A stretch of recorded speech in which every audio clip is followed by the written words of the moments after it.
ArsenalFanTV, very impressive victory tonight. Yeah, we're normally a second half team, but today we were a first half team, and it was a you know what, we've become a first half team because you know what, every time we score in the first half, we don't seem to score anything in the second half.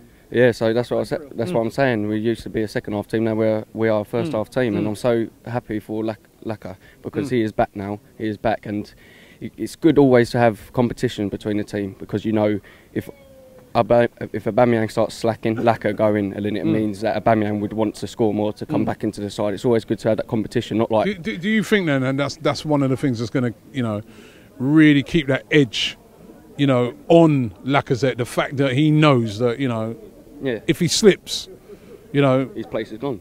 Aubameyang's it, yeah. Because look at Bellerin, he's playing bad consistently, week in, week out, but he's got no one there to give him competition. What, Callum Chambers? Nah. He's not going to be competitive and competing with the likes of Hector Bellerin. All right, Maitland-Niles, yeah, but he's young. He's still got a lot to learn. And the only reason really why Lacazette's confidence was killed was because of Arsene Wenger. You can't bring off a player you pay £52 million for and take him off after every 75th minute, yeah? Just because he don't score. The last 15 minutes of a game is where a striker will pop up and score a goal, whether it's late or they pop up in the first few minutes to score the early goal. Arsene Wenger, he does that with a lot of players nowadays. He ruins their confidence, he lack belief in them, so that's why I want to pick up Aubameyang. Because when he gave that penalty, it's not because he's going to bottle it, because he's scared of that trick or not. No, it's respect between the two, and that's another thing what I want to come to, is that because they've got so much respect between each other, I think there'd be a perfect partnership with two up top. Perfect partnership. It's only a shame that Aubameyang can't play in this tournament as well, isn't it? That's a big shame, because if we get the likes of Atletico, which we will come across them soon, you want to see Aubameyang go against them. You want Lacazette, and hopefully Mkhitaryan's injury ain't too serious. Well, there's a lot of firepower in that team.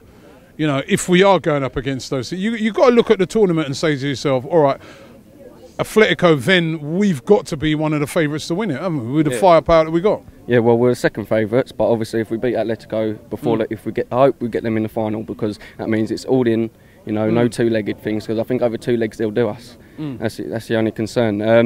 Moving on, we win this. Rebuild next year, new manager, because he should have left last year after the FA Cup, left on a high, won the most FA Cups. He should have left, but instead it was all about money for him. He stayed on. Look at it again, and I'm sick and tired of people saying, "Oh, Tottenham are better." Tottenham, they ain't one fuck all. They ain't one fuck all, right? And 2 years, just for 2 years, they've come above us. All right, big deal. They ain't won nothing. They're in the Champions League to get knocked out, and that's another thing. If we win this next year, I want to compete for once in the Champions League. Yeah, compete. Liverpool do it. Yeah, Tottenham even do it now. All right, they've been knocked out, but they get further than us. We're Arsenal Football Club. We need a challenge in the Champions League, and I think with a new manager coming in, all right, Czech's getting past it. Although I thought he had a good game today, we bring in a new goalkeeper, a new centre half, and competition for Bellerin, and we bring in a CDM. And I've always said this: Wilshere and Ramsey will run that midfield. Let them be the attacking midfield, and get a world-class CDM that will just sit and defend them too, and help out the defence. Yeah, we've got all the attack now.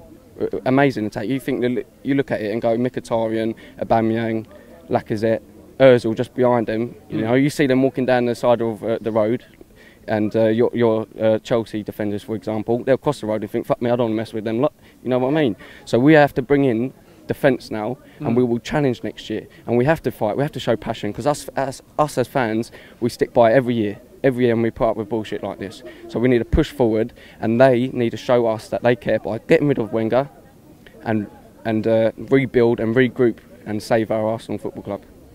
We're giving you a chance to be on ArsenalFanTV and give your opinion after the game. All you've got to do is WhatsApp your video and hold the camera like this. Send it straight after.